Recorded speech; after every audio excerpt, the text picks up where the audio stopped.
Bien, bueno, pues mi ponencia se titula El alma de Europa. Ya como hablo después de varias personas, ya ha habido un par de citas que ya me las han pisado. De hecho, quería que hablar con esa famosa texto de Juan Pablo II en Santiago de Compostela, pero bueno, el obispo inteligentemente ya lo ha citado. Pero bueno, vamos a lo nuestro. Mi tema es el alma de Europa y es un poco la reflexión que quiero hacer en este congreso. Europa es una realidad tan patente como rica y compleja.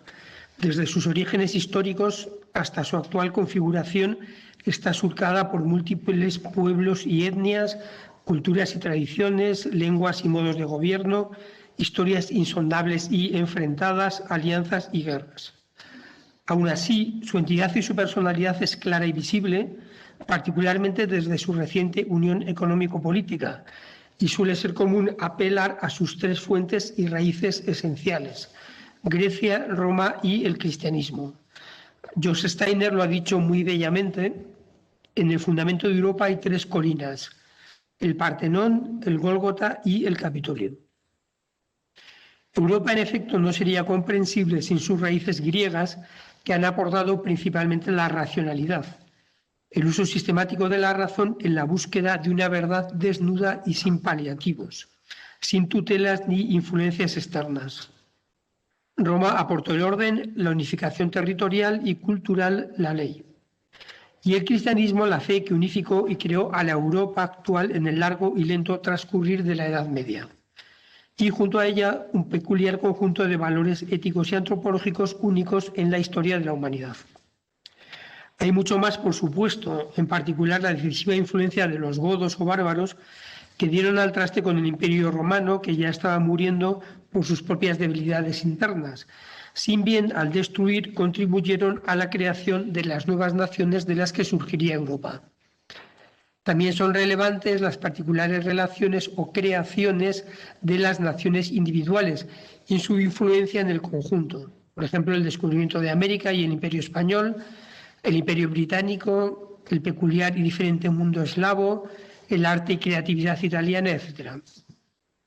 La identidad europea vendría dada por la acumulación, consolidación y decantación de todos esos procesos en un elixir extremadamente precioso y elaborado.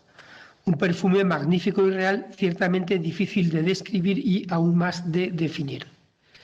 Pero si limitáramos y redujéramos nuestro objetivo, cabría establecer cuál es la esencia de este perfume, el núcleo constitutivo, o, abandonando la analogía, cabría determinar el alma europea, aquello que constituye su núcleo último y fundamental, sin el cual dejaría de existir como tal. Este es el objetivo, un poco ambicioso quizás, que perseguimos en este texto conferencia, y con todas las limitaciones que impone una reflexión tan breve, la respuesta apunta a nuestro juicio en dos direcciones fundamentales: el cristianismo, que ya se ha mencionado, y una segunda, que sería el respeto y defensa de la persona humana y de su inviolabilidad. Estos serían como los dos núcleos que considero que pueden definir el alma europea, si bien es un objetivo complejo, ¿no? Primer punto, el cristianismo. Europa se forma sobre la conjunción de Atenas, Roma y Jerusalén, pero su peso es muy diferente. Creo que esto vale la pena remarcarlo. Grecia y Roma jugaron un papel decisivo como cimiento histórico y cultural, pero no proporcionaron lo nuevo que está en la base de la construcción europea.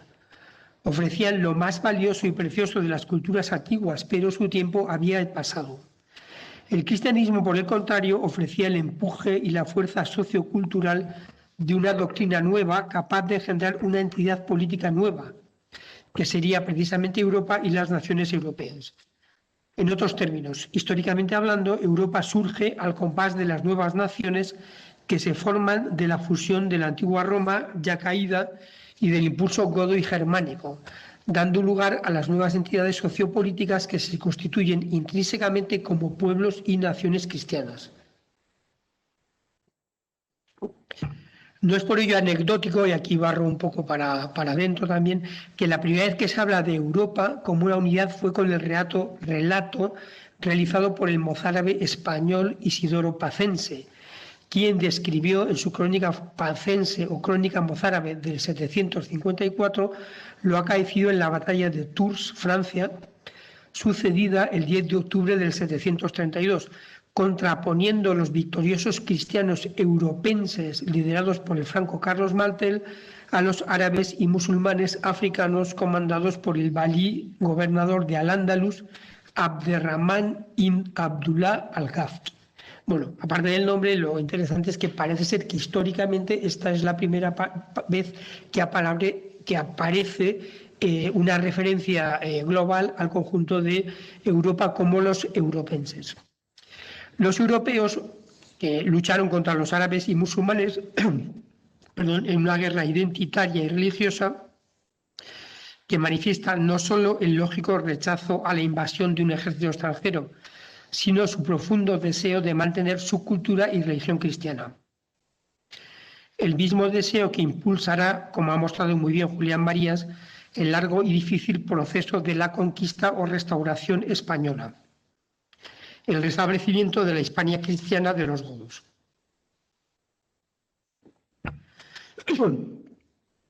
Este papel constitutivo, muy diferente del de Roma o Grecia, ha sido puesto de relieve por infinidad de pensadores, entre los que destaca Juan Pablo II. Este es justamente el texto al que hacía referencia Monseñor el obispo de Ávila. La peregrinación a Santiago, afirmaba en su famoso discurso europeísta, fue uno de los fuertes elementos que favorecieron la comprensión mutua de pueblos europeos tan diferentes como los latinos, los germanos, celtas, anglosajones y eslavos.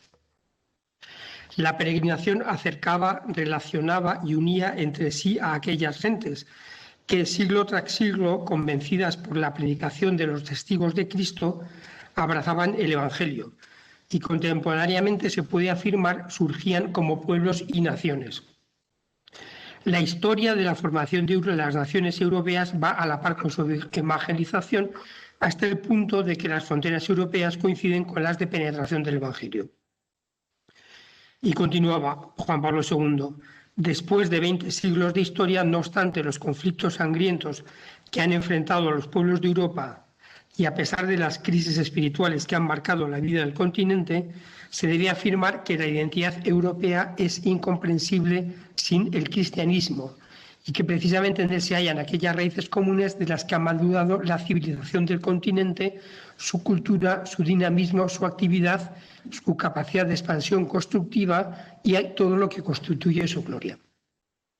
Bien, el cristianismo, por tanto, y este es un punto que sí que me interesa remarcar, no solo influye en la conformación de la entidad europea, como hacen Grecia y Roma, sino que, a diferencia de ellos, juega un papel decisivo en su construcción como entidad política. Una aportación que se ha renovado en fecha muy reciente en la construcción de la Unión Europea, impulsada, como es sabido, por un grupo de políticos denominados los Padres de Europa, mayoritariamente cristianos.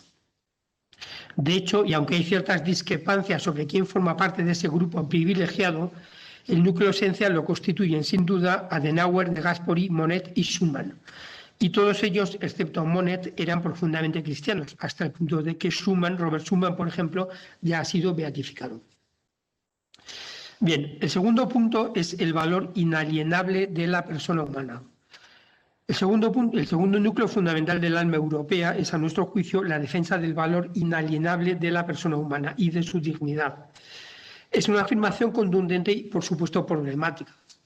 Somos plenamente conscientes de ello. Europa ha cometido muchos crímenes a lo largo de su historia, entre los que se cuentan los terribles acontecimientos de la Segunda Guerra Mundial, que incluyen probablemente el genocidio más grande, no el único, evidentemente, de la historia, el Holocausto. Por eso, afirmar que el núcleo del alma europea es la defensa del valor de la persona humana podría considerarse incluso como un ejercicio de cinismo o, más benévolamente, como un caso paradigmático de presupuesto teórico aplicado con independencia de cualquier consideración realista. Un procedimiento similar al que siguen los marxistas cuando continúan afirmando la bondad de su sistema político, aunque su aplicación ha producido de manera generalizada y sin excepciones dictaduras brutales. Bien, una justificación teórica adecuada de esta tesis no es sencilla y en todo caso requeriría un análisis que aquí no podemos realizar. Pero podemos intentar una respuesta justo a través del ejemplo que parece operar en su contra, la Segunda Guerra Mundial y el Holocausto. El hecho es que los autores de semejante aquelarre fueron vencidos, sus principales representantes desarticulados, sus principales representantes vivos, juzgados y ejecutados, y subrayo la palabra juzgados, no simplemente fueron ejecutados, su ideología desarticulada, rechazada, desprestigiada y prohibida. Y en su lugar, y quizá como bien surgido del mal, edificada la nueva Europa con constituciones y orientación personalista, y algo más tarde la Unión Europea regida por los mismos criterios, el respeto y defensa de la persona humana. ¿Cómo fue esto posible? Lo fue porque el auténtico espíritu europeo, el núcleo de su identidad y su alma, es el respeto a la persona humana, a su dignidad y a su inviolabilidad. Un rasgo que se refleja de manera clarísima en los sistemas políticos europeos posteriores a la Ilustración y muy en particular en los sistemas democráticos actualmente vigentes en toda Europa. El europeo no es necesariamente mejor que el africano, el árabe o el asiático y por eso puede realizar y ha realizado injusticias y crímenes. Pero, a diferencia de otras culturas, ha ido desarrollando un modelo político de respeto al ser humano novedoso en su relación a otras culturas. No quiere ello decir que en estas culturas no se haya respetado al ser humano. A veces se ha hecho y a veces no. Lo que quiere decir es que solo en Europa se ha considerado que bastaba con el hecho de ser hombre para estar en posesión de todos los derechos políticos frente al Estado o frente a instituciones religiosas. No sucede esto, por ejemplo, en los países musulmanes, puesto que el Islam propone una ciudadanía privilegiada para los creyentes musulmanes, y tampoco ha sucedido, por añadir otro ejemplo, en las culturas asiáticas, en las que el poder superior y por encima de todos el emperador poseía todo el poder y la fuerza sobre los estratos inferiores. Por eso, el respeto del ser humano solo por el hecho de ser humano, de ser hombre, puede considerarse un rasgo imprescindible del alma europea. Y como tal fue recogido en el proemio de la Constitución Europea, que, aunque no llegó a existir, afirmaba que Europa se inspira, y cito, en la herencia cultural, religiosa y humanista de Europa, a partir de la cual se han desarrollado los valores universales de los derechos inviolables e inalienables de la persona humana: la democracia, la igualdad, la libertad y el Estado de Derecho. ¿Por qué en Europa y solo en Europa ha surgido un sistema político respetuoso con los derechos de la persona, es decir, la democracia y el Estado de Derecho? Aquí las interpretaciones divergen de acuerdo con las dos almas que podemos encontrar ahora en Europa, la laicista y la cristiana. Alguien tan autorizado como Robert Schuman afirma que la democracia debe su existencia al cristianismo. Cito: nació el día en que el hombre fue llamado a realizar en su vida temporal la dignidad de la persona humana, dentro de la libertad individual, dentro de un respeto de los derechos de cada persona y mediante la puesta en práctica del amor fraterno a los demás. Nunca se habían formulado semejantes ideas antes de Cristo. La realización de este amplio programa de una democracia generalizada en el sentido cristiano de la palabra encuentra su desarrollo en la construcción de Europa. Fin de la cita. En último fondo, Schuman y otros autores con ideas similares, como Jacques Samaritain, por ejemplo, sin duda tienen razón. El hecho de que la democracia haya aparecido y se haya asentado en Europa no es casual. Solo ha sido posible en Europa porque solo en Europa arraigó el cristianismo y junto con él el respeto por cada persona independientemente de su idiosincrasia.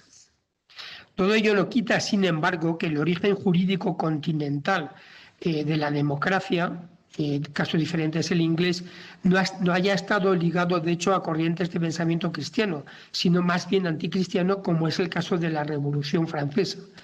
Lo que implica, por tanto, que no se puede establecer una vinculación excesivamente simple entre cristianismo y democracia.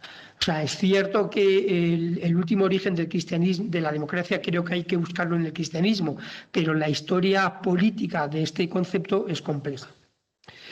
Es sobre todo una vinculación en el mundo de las ideas y los valores, y por eso Jean Monnet, que se sentía movido tan solo por el humanismo y el valor supremo de la libertad, puede ser considerado padre de Europa con el mismo rango y el mismo valor que Adenauer, de Gasperi o Schuman. Esta es la maravilla de la identidad europea, que no viene impuesta por la religión, aunque tampoco es independiente de ella. Bien, punto tercero, la deconstrucción del alma europea. Hasta aquí nuestro intento de definición del alma europea. Toca ahora elaborar un diagnóstico cuyo resultado es fácil intuir no va a ser muy positivo dadas las circunstancias en las que vivimos. Europa no pasa por su mejor momento. Es cierto que nunca ha sido tan próspera, rica y habitable como lo demuestra el continuo aluvión de inmigrantes de todas partes del mundo que arriesgan su patrimonio y su vida por alcanzar la tierra prometida. Pero los síntomas de pérdida de poder y peso mundial y, sobre todo, de unidad de acción y de propósito se multiplican. Desde comienzos del siglo XX, Europa viene perdiendo peso comparativo con otras potencias mundiales. Esto sucedió en particular con motivo de la Primera Guerra Mundial, que se puede considerar como el momento en el que Europa deja de tener el primer lugar en el mundo, o sea, el primer lugar político en el estatus geoestratégico global. Desde entonces, Europa viene perdiendo peso comparativo con otras potencias mundiales. Y la reciente aparición de China en el tablero político internacional la relega a una tercera o cuarta posición. Pero, sobre todo, lo que parece estar en crisis es el afán de construir una casa común sobre la base de un conjunto de valores compartidos. Es decir, falla el impulso espiritual que los padres de Europa, creyentes o no, poseían y cuyo resultado fue la Unión Europea. Europa parece estar perdiendo la capacidad o el deseo de avanzar en esa dirección. De ahí que la balanza del dinamismo político se desplace cada vez más a los exclusivos intereses nacionales, siendo el Brexit el mejor ejemplo. Es cierto que detrás de este acontecimiento late una cuestión significativa, a saber, el balance adecuado o deseable entre el poder nacional y el europeo, o, en otros términos, el grado de soberanía nacional al que cada país está dispuesto a renunciar, y que incluso dentro de planteamientos europeístas este problema no posee una respuesta unívoca. Pero dejando de lado ahora esta cuestión, que tiene su peso, el avance del movimiento disgregador en torno a la Unión Europea muestra de modo inapelable la debilitación del impulso espiritual que condujo a su fundación. El deseo operativo de construir una casa común que superara las fronteras, divisiones y diferencias culturales características de la Europa históricamente fragmentada y con frecuencia enfrentada. Y ante la debilitación de este proyecto, lo que va quedando como saldo, como residuo, diríamos, es una mera convivencia económica. Pero, como ya advirtiera Robert Schuman, cito, este conjunto de pueblos no puede y no debe quedarse en una empresa económica y técnica. Hay que darle un alma. Europa vivirá y se salvará en la medida en que tenga conciencia de sí misma y de sus responsabilidades, cuando vuelva a los principios cristianos de solidaridad y fraternidad. Fin de la cita.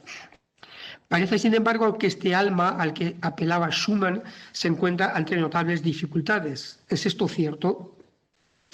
Sí, como hemos sostenido, el alma europea se constituye mediante el cristianismo y la defensa del valor inalienable de la persona humana.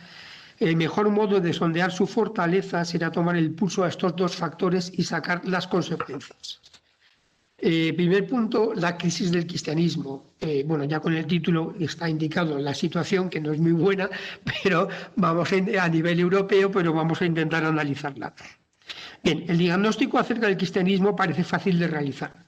Europa se encuentra inmersa en un largo y continuo proceso de secularización que implica la pérdida progresiva del peso del cristianismo. Pero, puesto que esta pérdida de relevancia es patente y resultaría superfluo dedicar esfuerzo a constatarla, me voy a centrar en analizar dos rasgos específicos de este declive, que fueron señalados ya por Juan Pablo II en un documento que recomiendo volver a leer en este contexto, que es el texto La exhortación apostólica en la Iglesia en Europa. En este texto, y me voy a referir solo a estos dos puntos para precisar un poco el análisis, el primero de ellos, que señalaba Juan Pablo II, es, cito, la pérdida de la memoria y de la herencia cristiana, unida a una especie de agnosticismo práctico y de indiferencia religiosa, por lo cual muchos europeos dan la impresión de vivir sin base espiritual y como herederos que han despilfarrado el patrimonio recibido a lo largo de la historia. Fin de la cita. Una buena parte de los europeos, en efecto, está perdiendo su conexión vital con el cristianismo, que queda reducido a lo sumo a un legado cultural que se aprecia del mismo modo que apreciamos el arte de culturas lejanas. Nos fascina su belleza o creatividad, admiramos la sabiduría de sus textos o la habilidad de sus artesanos, pero no nos sentimos interpelados vitalmente por esas creaciones.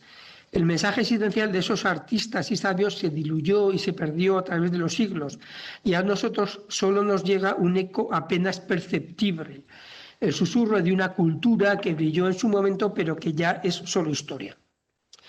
Ciertamente no podemos aplicar esta analogía sin más a la cultura cristiana en Europa, pero tampoco es posible negar que en Europa crece y se difunde una actitud similar a medida que se incorporan a la sociedad europea nuevas generaciones cuyo contacto existencial con el cristianismo ha sido residual o, en muchos casos, inexistente.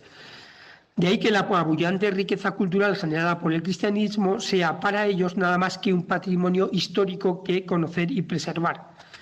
El mensaje que sus creadores imprimieron en sus obras comienza a perderse en las vueltas de la historia, pero, conviene al decirlo, no se trata de un proceso indoloro. Las nuevas generaciones de europeos pagan un precio por ello, porque no hay, al menos por ahora, un sustituto espiritual para el cristianismo, aunque se haya buscado con ahínco, por ejemplo, en las religiones orientales. Por eso, el poscristianismo espiritual no es sencillo. Es mucho más fácil y lógico el poscristianismo materialista. De ahí, como decía Juan Pablo II, que los nuevos europeos caminen por el mundo sin base espiritual, sin referencias sólidas ni definidas en su itinerario vital. Pasemos ya al segundo punto que queremos analizar y que también era mencionado por Juan Pablo II. La creciente incapacidad de los cristianos, estas son sus palabras, ahora cito, de integrar el mensaje evangélico con la experiencia cotidiana. Este punto me parece que también es muy interesante. En este caso, no hace referencia a aquellos que están perdiendo el cristianismo, sino a los que somos cristianos. Repito esta idea que es interesante, la incapacidad de integrar el mensaje evangélico con la experiencia cotidiana. Bien mirado, podríamos considerar que este hecho es una consecuencia más especular, en cierto modo, de cuanto acabo de afirmar previamente. La desconexión entre cristianismo y cultura contemporánea es vivida por los agnósticos o ateos como simple desconexión, aunque posea consecuencias negativas no advertidas. Pero los cristianos la vivenciamos de modo más doloroso, como una carencia que transforma la cotidianeidad en otredad, puesto que el marco social en el que habitamos no solo no vehicula ya valores cristianos, como sucedía en el pasado, sino que con frecuencia propone y a veces impone valores anticristianos. Y así el cristiano comienza a sentirse extranjero en su propia patria al mantener sus creencias, como señalaba de nuevo Juan Pablo II, en un contexto cultural, cito, en el que es más fácil declararse agnóstico que creyente. Se tiene la impresión de que lo obvio es no creer, mientras que creer requiere una legitimación social que no es indiscutible ni puede darse por descontada. Fin de la cita. El cristiano se ve, pues, abocado a la fragmentación y al desconcierto. La destrucción posmoderna de las convicciones pasadas, justificada o no, no aporta soluciones ni nuevas convicciones, solo la consolación de una razón débil cuyo poder se limita a la afirmación de verdades irrelevantes. Y surge el desconcierto porque aunque el creyente sea capaz de mantener sus convicciones en un contexto culturalmente hostil, no sabe, sin embargo, cómo llevarlas a la práctica, por lo que éstas giran hacia la interioridad creando una disociación dolorosa porque lo que se cree no se expresa o no se puede expresar públicamente. Para el no creyente, sin embargo, la situación es muy diversa, puesto que la desconexión entre cristianismo y cultura no supone ningún problema consciente. Por eso, o bien ignora el cristianismo, o bien, como el resultado de la cristianofobia imperante en algunos ambientes y medios, transforma el desinterés primero en desprecio y luego quizás en hostilidad. La crisis de la persona. A primera vista, cabría pensar que la crisis de uno de los pilares del alma europeo, al cristianismo, deberíamos sumar también la del segundo, la defensa del valor inviolable de la persona humana. Pero creo que si puntualizamos, el panorama no resulta tan negro. Hoy en día parece más justo hablar de una crisis en el terreno de la práctica y no en el de la teoría, en el terreno de los hechos, pero no en el derecho.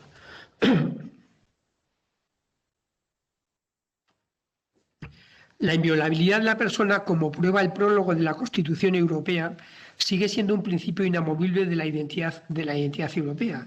Y esto es algo muy importante, aunque para algunos pueda resultar insuficiente e insatisfactorio. Desearían, yo también lo deseo, que los principios siempre se transformaran en hechos, pero la condición humana es limitada y, como reza el refrán castellano, del dicho al hecho va mucho trecho.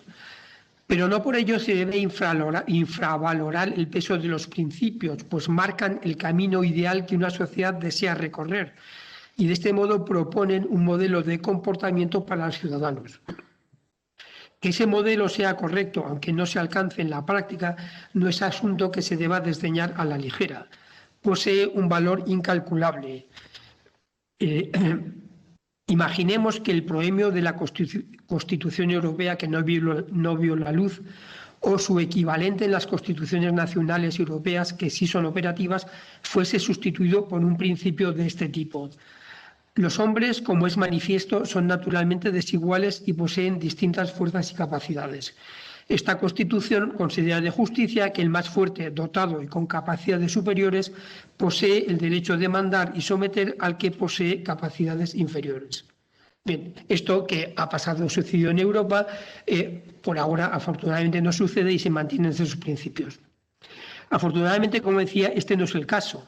El principio de la inviolabilidad de la persona humana sigue vigente teóricamente, al menos en sus líneas principales. Ahora bien, si consideramos la vertiente práctica, la situación cambia de manera notable. De nuevo, en palabras de Juan Pablo II, Europa parece caminar en la dirección de una cultura de la muerte, lo que no significa, y quiero subrayarlo expresamente, que esté inmersa en esa cultura, pues la norma jurídica del principio del respeto a la persona solo puede subsistir, como toda norma, cuando posee vigencia social. Cuando esto deja de ocurrir, por los motivos que sean, las leyes se cambian, como hizo Hitler cuando nada más tomar el poder, sustituyó las leyes democráticas de la República de Weimar por sus leyes racistas y totalitarias. Europa, por tanto, insisto en ello, no está inmerso en una cultura de la muerte, pero camina en esa dirección, también a nivel legislativo. El aborto fue admitido legalmente hace mucho tiempo y los países que se oponían, como Irlanda, fueron presionados una y otra vez hasta que cambiaron su legislación. Solo Polonia, y de la cual en este Congreso hay muchos representantes, recientemente ha sido capaz de invertir esa situación, lo que nos muestra, y creo que es muy importante, que la historia no está escrita. La legislación europea también ha perjudicado a la familia y al matrimonio y recientemente se está expandiendo la batalla por la eutanasia a la que el gobierno español parece querer contribuir. Pero el problema no se sitúa solo a nivel legislativo, sino social. El aborto es una práctica común. La familia europea ha sufrido un potentísimo proceso de desestructuración y la tasa de nacimientos se ha desplomado a pesar de los esfuerzos de algunos gobiernos. Europa ha envejecido y se cierra sobre sí misma. Su capacidad de proyección disminuye y con ella su potencia vital. Es en este punto donde los dos pilares del alma europea, que parecían desconectados, el cristianismo y la defensa de la dignidad humana, de forma algo sorpresiva pueden entrelazarse. ¿Cuál es el origen de esta crisis europea? De su envejecimiento no solo demográfico sino vital, de su incapaz de proyección, de la debilitación del impulso europeísta. La respuesta podríamos formularla paradójicamente a través de otra pregunta. ¿Por qué hacer el bien? Es un interrogante difícil que el europeo no parece estar en condiciones de contestar y, sobre todo, de ejecutar. El europeo agnóstico o ateo se entiende, pero que a día de hoy constituye una buena parte de la población. La pregunta, me permito subrayar, no apunta al contenido del bien, porque este, en sus rasgos fundamentales, es conocido. El europeo sabe, al menos en una medida significativa, qué es lo que tiene que hacer. puede sin excesivas dificultades, al menos en cuestiones centrales, dar respuesta a la cuestión sobre el bien. Pero solo con mucha más dificultad, y aquí reside el núcleo del problema, puede ofrecer motivos operativos que impulsen a su realización. ¿Qué puede mover al europeo agnóstico y envejecido a la realización del bien? ¿La pura bondad o, en términos kantianos, el puro sentido del deber, el deber por el deber? No parece que este tipo de motivación pueda alcanzar hoy gran éxito en nuestra sociedad hedonista. Y si la motivación religiosa desaparece debido a la crisis del cristianismo, ¿qué queda?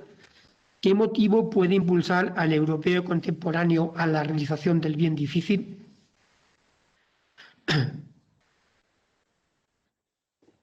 Esta es la razón por la que gente tan poco sospechosa como Jürgen Habermas han comenzado de manera quizás sorprendente, pero razonable, a reivindicar el valor sociocultural del cristianismo. Lo que Habermas sostiene es que sin la fuerza moral del cristianismo, Europa corre el riesgo de desaparecer, porque no existe una fuente moral alternativa. Una razonable posición pragmática, quizá difícil de justificar y sobre todo de aplicar en un marco laicista, pero que encuentra pleno ajuste teórico existencial en el cristianismo. Europa se ha forjado gracias al cristianismo, por eso su moral es, en fondo y forma, esencialmente cristiana, incluyendo el respeto inviolable de cada ser humano.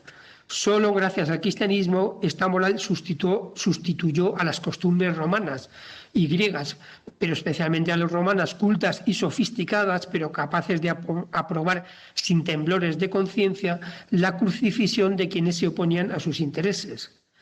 El cristiano, puede y quiere vivir de acuerdo con esta moral. Pero, y esta es la pregunta, ¿puede subsistir esta moral no solo de derecho, sino de hecho sin el cristianismo?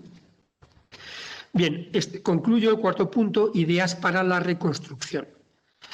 No querría terminar sin algunas propuestas para la reconstrucción. Es cierto, como acabamos de mostrar, que el núcleo identitario europeo está sufriendo un potente proceso de deconstrucción, pero la última palabra todavía no está dicha. No será fácil, desde luego, invertir tendencias tan consolidadas, pero tampoco es imposible, como demuestra de nuevo el caso polaco, que ha invertido tendencias en esta dirección. En cualquier caso, y puesto que el futuro no es predecible, debemos centrarnos en poner en marcha aquello que está en nuestras manos y resulta factible. Este es el contexto en el que deben entenderse las dos propuestas que vienen a continuación, una diríamos más o menos en cada punto de los que constituyen el alma europea. En primer lugar, la primera propuesta sería un cristianismo reculturizado. La reculturación del cristianismo es uno de los pasos imprescindibles para superar uno de los problemas al que nos hemos referido, la incapacidad de integrar el mensaje evangélico con la experiencia cotidiana. Y esto es así porque los patrones sociales sobre los que se construye la nueva sociedad se van alejando de los parámetros cristianos. En un reciente paseo por la maravillosa ciudad de Córdoba, que pude hacer gracias a que mantuvieron el Congreso en parte presencial y no lo eliminaron ni lo dejaron solo online, bien, pues esto me permitió un maravilloso paseo por Córdoba, y en ese paseo pude contemplar la espléndida fusión de urbanismo, belleza y cristianismo de esa ciudad. En concreto, el Cristo de los faroles, con el que se topa el caminante de manera inopinada en su callejeo por la ciudad antigua, impacta fieramente por su potencia expresiva y enigmática. Es difícil, diría que imposible, no sentirse positivamente sobrecogido ante su aparición. Luz, recogimiento y belleza y el misterio de la soledad de un hombre crucificado se integran perfectamente con el paisaje urbano de casas encaladas y gualdas que a su vez se enriquece con este conjunto escultórico. Pero con toda su fuerza el Cristo de los Faroles no tendría sentido hoy en un entorno urbanístico contemporáneo. Su lugar es la Córdoba recóndita con su oculta energía. Pero ¿encontramos algo similar ahora en la urbanística contemporánea? Rara vez, y de modo aún más escaso con la misma fuerza. Las vidas antiguas, por tanto, continúan hablando, pero las nuevas permanecen silenciosas. El cristianismo entonces no alcanza el presente, permanece en el pasado como algo que fue, pero que ya no es.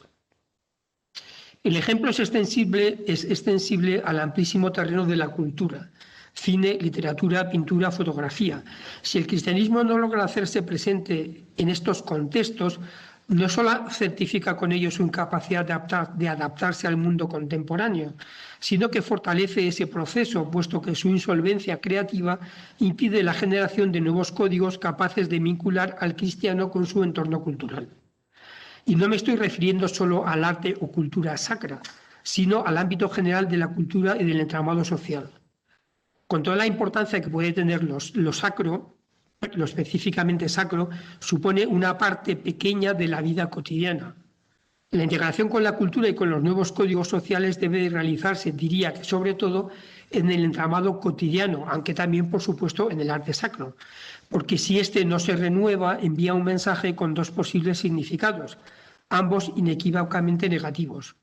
O bien el cristianismo es incompatible con la cultura contemporánea, o bien el cristianismo es incapaz de crear cultura contemporánea sacra, en este caso, o bien ambos a la vez. El discurso en torno a la cultura es complejo y muchas más consideraciones deberían hacerse, pero solo quiero añadir una: es posible. El cristianismo sigue poseyendo la potencia que posibilita una renovada creación cultural, siempre que se sea consciente de que todo nuevo nacimiento surge del esfuerzo, del dolor y del sacrificio, y requiere 9 meses de espera. Con demasiada frecuencia encontramos proyectos culturales de inspiración cristiana, sacrosono, improvisados, provisionales y que carecen de la necesaria profesionalidad. Proyectos, en definitiva, cuyos estándares de calidad son inferiores al de productos equivalentes sin esa inspiración. Naturalmente, esos productos no pueden prosperar y, de hecho, no lo hacen. Pero no porque el mensaje que quieran vehicular haya dejado de ser relevante o carezca de interés, sino porque no se ha puesto el esfuerzo necesario o quizás no se ha sido capaz de generar un producto de calidad equivalente a otros que pueblan el mercado, hecho que además reforzaría el mensaje sobre la extemporaneidad cultural del cristianismo.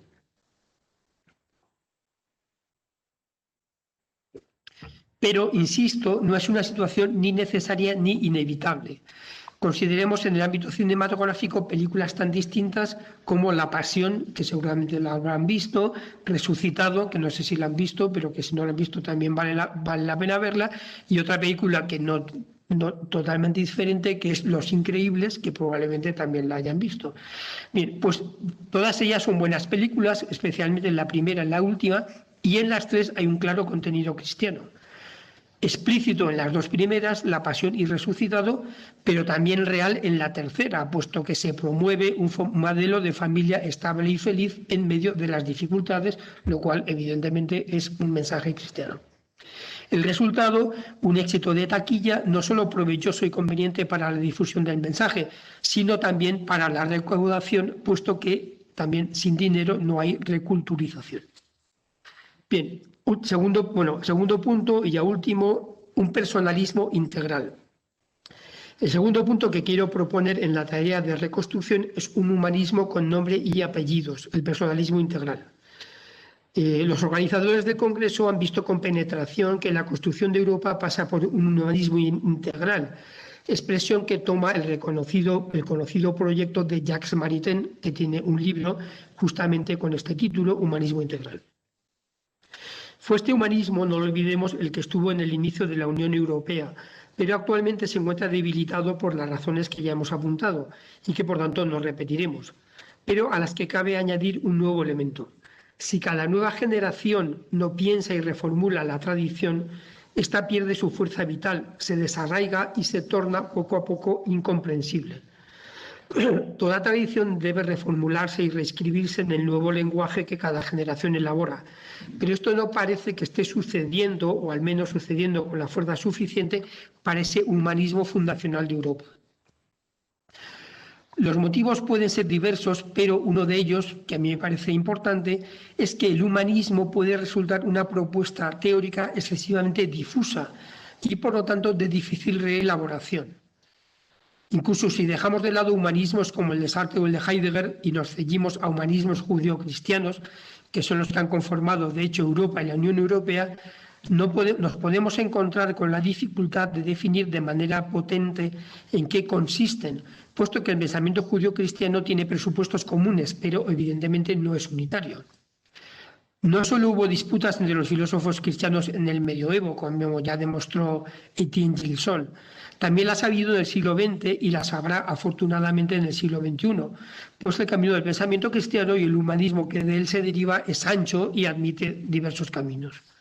Pero esta ventaja, pues lo es sin duda, puede representar una dificultad para su reformulación, pues aquello que no es preciso, sino difuso y por lo tanto difícil de expresar y formular, puede ser también difícil de reformular.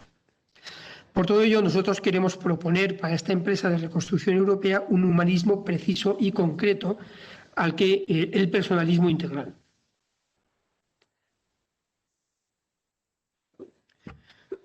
Como es sabido, el personalismo surge en la Europa de entreguerras, proponiendo una visión alternativa tanto a los colectivismos como a los individualismos.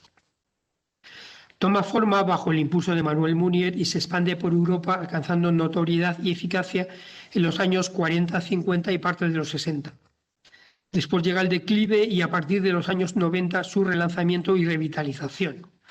No tengo tiempo para exponer ahora sus características, remito para quien esté interesado a la página web de la Asociación Española de Personalismo, que es www.personalismo.org. Allí encontrará información general sobre esta corriente personalista, no solo sobre el personalismo integral, sino sobre el personalismo de general, ¿vale?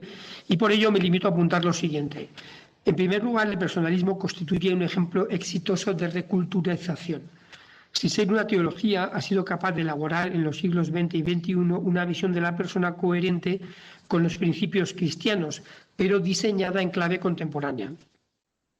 La antropología personalista, sin despegarse de la tradición, ha asumido ideas clave de la modernidad filosófica y las ha reelaborado de forma original. Por eso es capaz de hablar al hombre posmoderno en un lenguaje que éste puede comprender y quizá compartir. Puede, en otras palabras, sentar las bases de una reculturización antropológica. Personalismo, por tanto, pero queremos precisar todavía más, porque no estamos ante una corriente unívoca. Hay diversos tipos de personalismo, asociados generalmente a personalistas particularmente relevantes. Es el caso del personalismo comunitario, ligado a Manuel Munier, el personalismo tomista de Jacques Maritain, al que ya me he referido, o el personalismo dialógico de Martin Buber. Pero, ¿qué sucede con Karl Wojtyla, Juan Pablo II, otra de las grandes figuras del personalismo contemporáneo? Mi reflexión al respecto, durante bastante tiempo, me ha conducido paulatinamente a la conclusión de que ninguna de las corrientes personalistas mayoritarias hace justicia a su filosofía. Por eso me ha parecido necesario proponer una nueva corriente personalista basada en su antropología, cuyo nombre es el que he mencionado hace poco, personalismo integral. A mi juicio, esta corriente personalista posee todas las ventajas generales del personalismo, a las que se añade la lograda síntesis de fenomenología y tomismo elaborada por Karl Wojtyla. El resultado es una filosofía que asume la modernidad, dispone de una sólida base ontológica y además de un conjunto de nociones preciso, estructurado y coordinado. Con estos mimbres se puede construir mucho y bien. De ahí este apunte tan breve pero firme y confiado en el personalismo integral como modelo de humanismo para la construcción o reconstrucción del alma europea. Concluyo con esto, el círculo parece haberse cerrado. Nuestra reflexión sobre el alma de Europa nos ha conducido al cristianismo y a la defensa de la persona humana. Y hemos encontrado en Juan Pablo II un defensor de ambas, no solo con sus actitudes, acciones y mensajes, sino con su filosofía mucho más desconocida, pero no por ello menos poderosa. Y así hemos acabado respondiendo con su propio pensamiento al reto que lanzó a Europa muchos años atrás Santiago de Compostela y con el que concluimos nuestra intervención. Aquí es donde iba a comentar y a leer este texto tan poderoso y tan potente de Juan Pablo II, pero como ya lo han leído en la presentación el obispo de Ávila, pues ya no lo voy a volver a repetir, ¿no? Simplemente esa llamada de Juan Pablo II a reconstruir Europa, que es justamente uno de los grandes motivos de este congreso. Muchas gracias.